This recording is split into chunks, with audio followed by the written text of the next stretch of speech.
Welcome back to Football Historian, and on today's video we're bringing you one of the greatest to ever touch the field.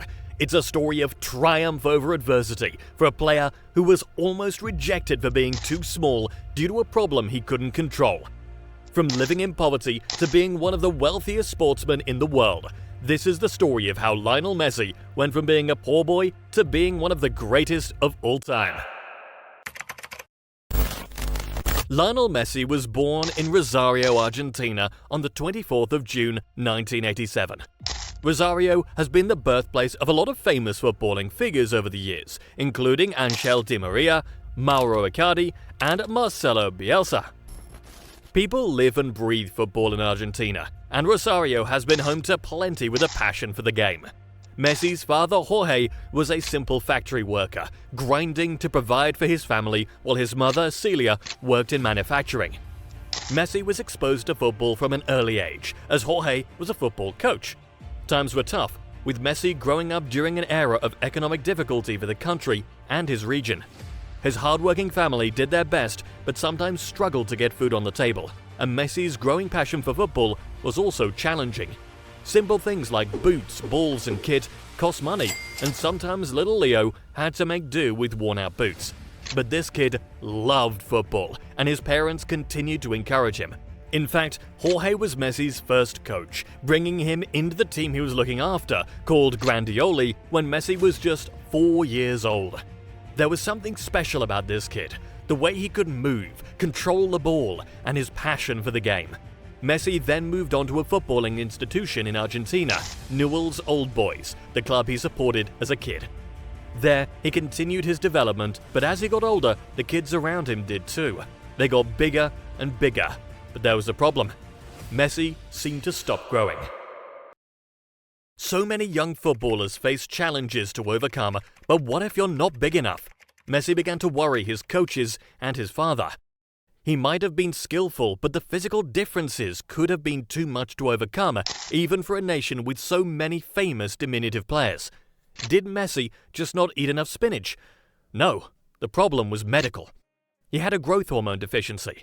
This was not just going to be a football problem for Leo. It could have a negative effect on his life. Unless he got treatment, he'd be looking at a very difficult adulthood. His parents tried to shield Messi from just how great his problem might be eventually, and he just continued playing even whilst his opponents were sometimes a foot taller than him. The treatments would cost over $1,000 a month, way too much for Jorge to afford, and it looked like nothing could be done. But something saved Messi: his natural talent. Despite his small size, he was outshining his larger opponents. His dazzling dribbling skill and intelligent play was impressive, but also the fact you couldn't bully this kid. He just kept on playing, even when a defender would try to knock him down. He was catching eyes. More importantly, he got the attention of Barcelona. Just as his parents had lost hope that Messi could make it in the game, or that he could get treatment for his hormone deficiency, Barcelona's academy came calling after scouts saw little Messi play. It was Messi's big opportunity, and it was also his salvation. Barcelona offered to pay Messi's medical fees and ensure that he'd mature properly through his teens into adulthood. Messi was now part of one of the world's great footballing academies. He needed to be good, and even with his treatment, he was still considered small. Luckily for Messi, he was insanely talented. His coaches couldn't believe how good this kid was. He signed for the club at just 13 years of age. 3 years later, he'd made his debut. It seemed like everything was going great for Leo, but he was about to face a new challenge from a hostile Barcelona first-team squad. After some time in the Barcelona B team, Messi made his debut in the Champions League against Porto in November 2003. Less than a year later, Messi made his first appearance in La Liga facing Espanyol. He continued to make fleeting appearances, and fans were starting to expect big things from Messi, but they would never guess at this point just how high his star would rise. In May 2005, Messi scored his first goal for Barca against Albacete with an assist by the team's star player, Ronaldinho. This kid has so much talent, so you'd guess he was popular, right? Wrong. A lot of the establishment first-team players didn't like Messi so much. He was a quiet kid and didn't have much confidence around his seniors in the dressing room. But one player really loved the kid, and was the man who helped bridge the divide between Messi and the other older pros. It was Ronaldinho. With Dino fighting his corner, the rest of the team began to warm up to Leo, and by the time he was 18, he was a regular first-team player. His performances were getting better and better. While he was establishing himself, Barcelona won La Liga in the 2004-2005 and 2005-2006 seasons. He played his part in both, even if he appeared a lot from the bench. And he added his first Champions League medal in 2006 too, with Barcelona completing an impressive double. In Messi's first 4 seasons as a pro, he scored 42 goals in 110 appearances. He was only 20.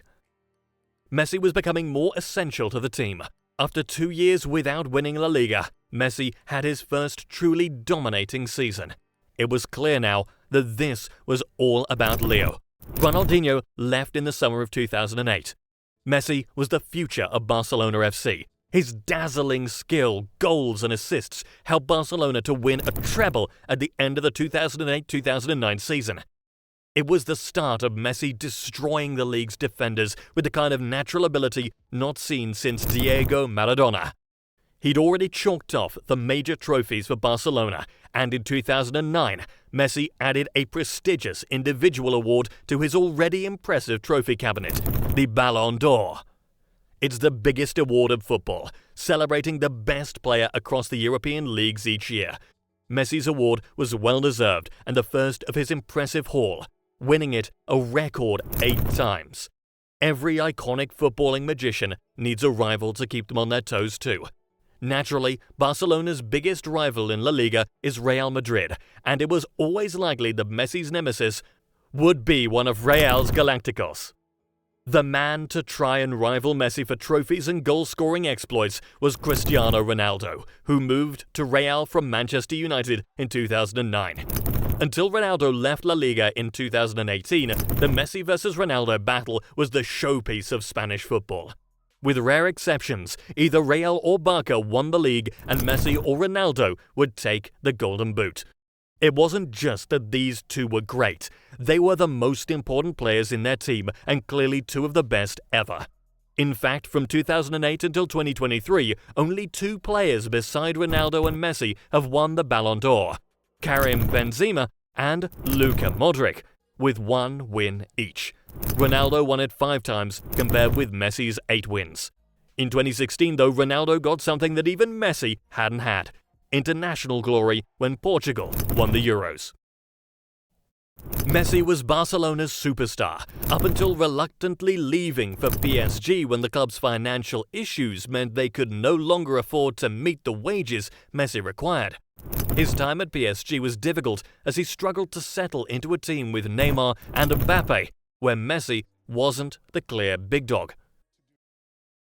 And as he settled, expectations were building for the 2022 World Cup, potentially Messi's final World Cup with Argentina. His international career was mostly as you'd expect, but there were bumps in the road. In fact, Messi was sent off on his Argentina debut, even though it was a pretty harsh red card. Much was expected from the new super talent and best player the nation had seen since Maradona. They had been starved of glory since Diego's era, with no trophy since 1993 after their last Copa America.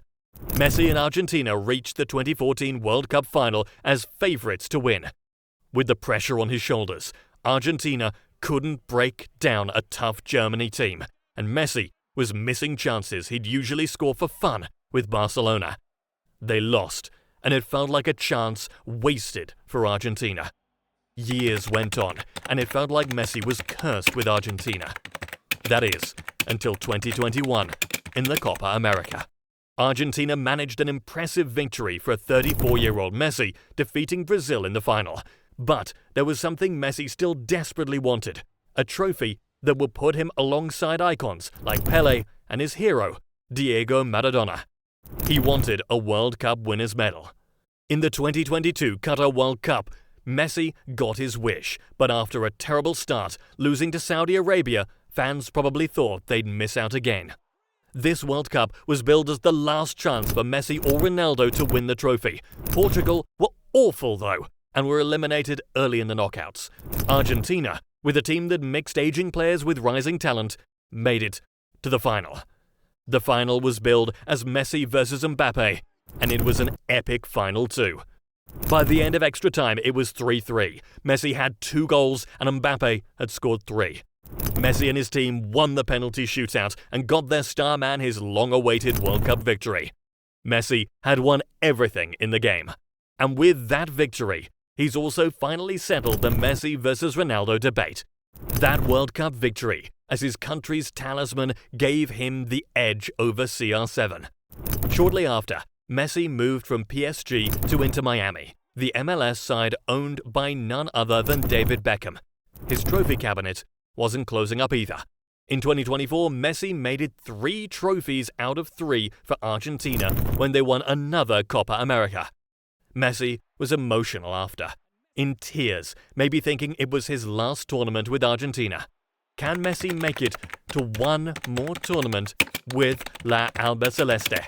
What do you think? And that is how a poor boy from Argentina became the greatest player of all time.